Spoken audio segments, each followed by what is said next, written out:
Welcome to Kenton's videos. Enjoy the video. You start by getting inputs ready. Sign into your Xbox Game Pass account on the console or the Xbox app and make sure the network is stable. Aim for 5+ Mbps.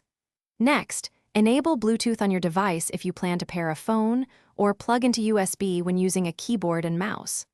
Once done, open the Xbox app's Remote Play or Cloud Gaming section and choose your game. This immediately switches control mapping, so you can proceed without a controller. Now you map controls and tune performance.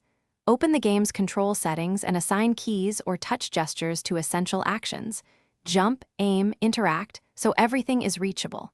Then adjust sensitivity and dead zones. This reduces drift and improves precision when using mouse or touch. Also, close background apps and set your device to performance mode. Lower latency matters for cloud gaming.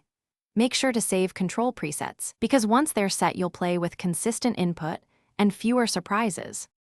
Finish by testing everything in a non-critical area or tutorial. You want to confirm jumps, movement, and menus respond correctly. If you hit lag or dropped inputs, switch to a wired connection or lower stream quality to stabilize frame delivery. Make sure to repair devices if buttons fail. Sometimes a quick restart of the app or clearing cache resolves mapping glitches.